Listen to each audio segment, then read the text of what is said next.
The original Romance of the Three Kingdoms novel has inspired countless adaptations, to the point where it can be hard to make these now familiar characters and stories fresh again. But after spending 60 hours with Dynasty Warriors Origins, its rebooted tale of politics, war, and diplomacy felt almost as new as the first time I discovered it.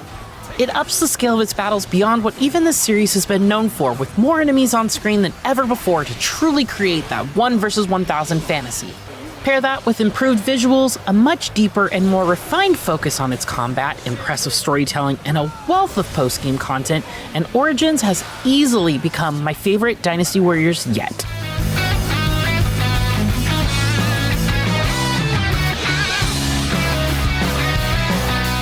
With Origins, Koei Tecmo and Omega Force have balanced the scales between story and combat.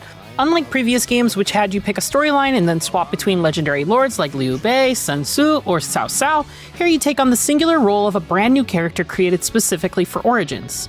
The trope of your hero being yet another wandering warrior suffering from amnesia is a bit cliche, but it works surprisingly well. This more focused storyline takes you through the earlier years of the prominent Three Kingdoms characters before their rise to glory, letting you travel across multiple provinces and lend your talents to whichever army needs you. And although I did miss the ability to play as those well-known officers like Guan Yu for entire missions, Origins at least gives you the option to take control of them temporarily in some specific levels, which is a nice compromise. There isn't much choice in the early chapters as you join iconic events like the quelling of the Yellow Turban Army and the rise and fall of Dong Zhuo. But that all changes when you reach the midpoint of the roughly 45-hour, if you take your time to do all the side activities, campaign, as you must choose an alliance and lord to join permanently, which shapes your perspective throughout the rest of the story. I first chose the small but competent Shu clan, following Liu Bei's optimism and selflessness through the highs and lows of his rise to power. Thankfully, after seeing the end of one storyline, Origins makes it very easy to either jump back in and replay any battle you want, or restart from specific points in each chapter, letting you see how the story unfolds when you choose one of the other alliances. Throughout the 5 chapters, there are conversations with allies and a secondary storyline that involves the recovery of your lost memories, slowly explaining the Wanderer's role in the grander tale that unfolds. His story and those with allies are filled with engaging conversations and cutscenes across a large cast of interesting characters, which adds levity and intrigue to help balance out the more exposition-heavy dialogue that focuses on the events of each battle or various betrayals and alliances happening around them. The only real downside and oddity of your main character is that he's often emotionless, and when he does emote, it is extremely subtle, which sometimes hurts the emotional depth of certain story moments. He also doesn't speak except for generic shouts during battle when you dodge, parry, or take down an officer. You stand on the battlefield of your own volition.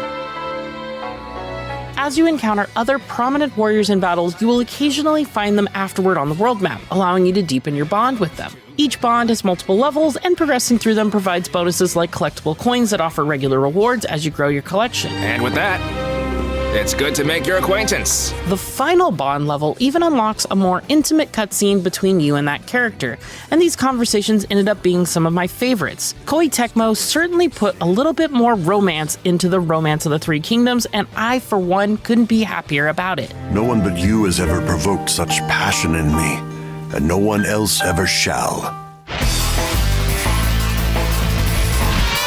They say war never changes, but the weapons of war sure do. You may just begin with a sword and some very simple special attacks, known as battle arts, but you'll not only unlock more options as you go, you'll also gain proficiency with each one in order to unlock new combos and stronger abilities. That system encouraged me to keep using weapons I otherwise might not, even if my initial experience with them wasn't great. For example, the Wheels weapon, which is one I've enjoyed in the past, just didn't seem to have the wave clear or damage potential of weapons like the Crescent Blade or Gauntlets when I first unlocked it. But after increasing its proficiency a bit, I eventually discovered its potential in staggering enemy officers and its ability to shred through their defenses. There are 8 additional weapon types to unlock, either by defeating specific generals or purchasing them in shops, and I generally found myself with a new one by the time I had gained 3 or 4 levels of proficiency with my current one, preventing combat from ever getting stale. Each weapon has a distinct identity that fills in nicely for Origin's lack of switching characters, especially when you can swap between them in the middle of a mission to gain proficiency with multiple weapons per stage and adapt to the evolving situation of a battle. While every weapon is designed to work in all situations, there are inherent benefits to using something like the wide-hitting lance against crowds. Meanwhile, whenever I found myself locked in a duel with a powerful foe, it was time to bring out my gauntlets thanks to their ability to easily knock up and juggle my opponents until it was done.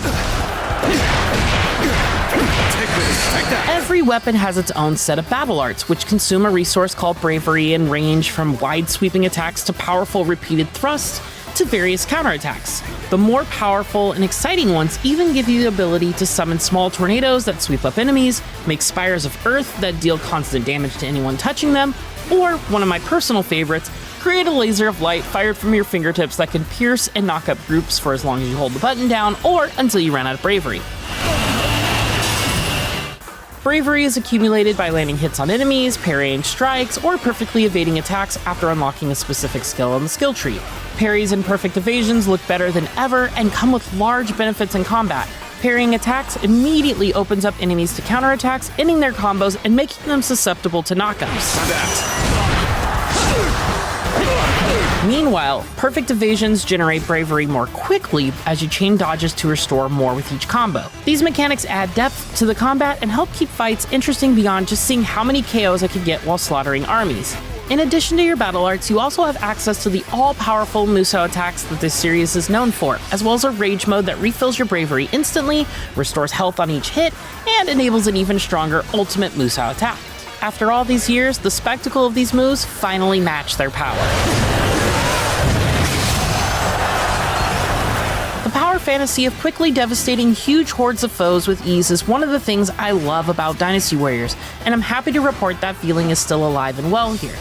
However, as you turn up the difficulty, it also becomes increasingly important to utilize defensive options at your disposal, which adds satisfying wrinkles for those who want to face them. Mastering these techniques is important on the higher hero difficulty and essential on the ultimate difficulty that unlocks after completing the main story. There, enemy combos will quickly deplete your health, and the more aggressive AI isn't afraid to attack you from multiple angles at the same time, meaning one wrong move can easily lead to mission failure. This can't be. I had a blast taking on this added challenge as I replayed previous missions, making enemy officers stronger and healthier, but also dropping higher tiers of rewards. You really are a dangerous one at once. Outside of combat, Origins puts you on a gorgeous map filled with mountains, rivers, and forests, giving it the appearance of a living diorama built for strategic planning. That map is filled with numerous markers for missions to complete, skirmishes to take on, resources to collect, officers to talk to, and towns to shop in. In addition to the main story missions, side missions offer rewards like new accessories to boost your stats, while skirmishes are bite-sized 2 to 3 minute encounters that are great for earning extra money or completing the various challenges given to you by other officers.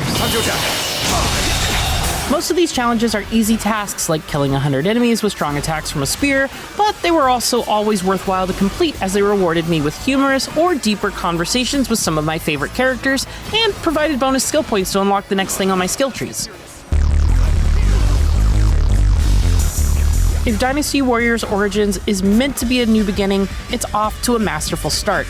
It doesn't just have the largest amount of enemies the series has thrown on screen at once, it also deepens its combat, improves its storytelling without getting in the way of the action, and provides a healthy amount of replayability and post-game content, all while looking better than ever. Your amnesiac hero is a bit too much of a blank slate at times, but the impressive ensemble cast made this story sing as I grew to care about the characters around him, big and small. Origins is both a great entry point for newcomers and a triumphant return for veterans like me who felt the last few entries had become stale or missed the mark. It feels like the series I once loved is finally back.